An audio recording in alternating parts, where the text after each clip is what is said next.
तुमचं नाव सांगा. तुमचं नाव सांगा की कोणी सांगा. तुमच्याकडे कार्ड कुठे आहेत तुमची? गव्हर्नमेंट सर्वंट आहेत तुम्ही? तुम्ही गव्हर्नमेंट सर्वंट आहेत का? अरे तुम्ही गव्हर्नमेंट सर्वंट आहेत का विचार.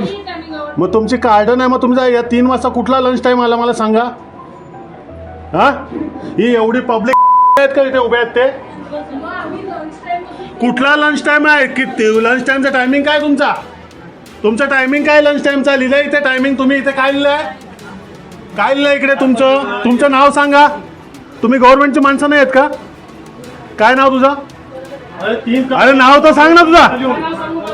का नाव सांगू? मग तू बसलाय कशाला? ऑथॉरिटीसाठी बसलाय ना तू. अरे पण हे पण लोक सकाळपासून उभे आहेत ना.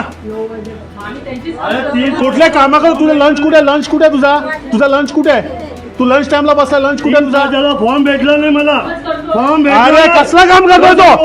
कसलं काम करतो? नाव बोल मला. फॉर्म नाही. तुझं नाव बोल. तुमच्याकडे नाव बोल. बघू नको. नाव बोल.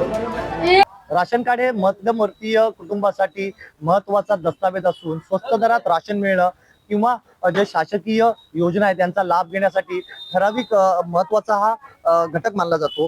त्याचबरोबर निवासी पत्ता कार्ड असतो, या पत्त्यासाठी या राशन कार्डचा उपयोग करण्यात जातो. मी आता यावेळेला वसई तहसील येथे उपस्थित आहे.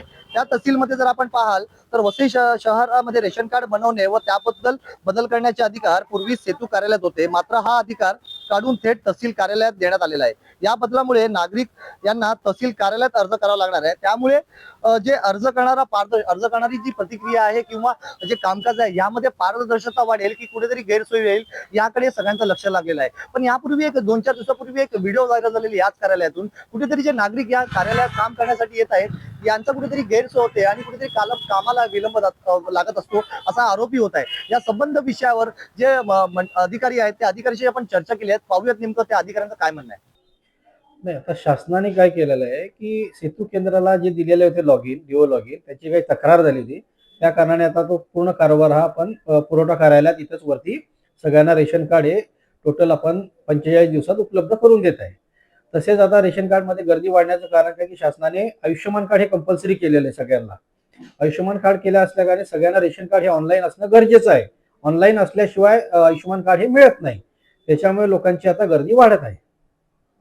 कुठेतरी प्रचार माध्यमावर काही फेसबुक सोशल मीडिया असेल त्यावर अशा बातम्या प्रसारित होत आहेत. कुठेतरी लोकांना इथे गैरसोय होण्याचे विषय असे निष्पन्न होत आहेत. आता काय की इथं आमच्या इथं टोटली जो स्वतः व्यक्ती आहे त्या व्यक्तीलाच आम्ही खिडकीवर बोलवत आहे व त्याचा फोटो काढून त्याला रिसिप्ट देत आहे. त्यामुळे काय की दलालांचे धावे दणाणले याच्यामध्ये की स्वतः व्यक्तीच आम्हाला लागतो इथे रेशन कार्ड घेण्यासाठी. आणि रेशन कार्ड टोटल निशुल्क आहे. याला कुठलाही चार्जेस लागत नाही. त्यामुळे जनतेला आव्हान करतो कुठल्याही दलालाच्या बळी पडू नका. ऑफिसमध्ये या, तुम्हाला 45 दिवसात रेशन कार्ड मिळेल. तसेच शासनाने जी पब्लिक लॉगिन दिलेली आहे, जे सुशिक्षित लोक आहेत त्यांनी शासनाची जी RCMS साईड आहे त्या साईडवर जाऊन घरी बसूनच आपण रेशन कार्ड आपण जनरेट करू शकतात. इथं ऑफिसमध्ये येऊन गर्दी करायची गरज नाही. आपण घरी बसूनच रेशन कार्ड आपण घेऊ शकतात.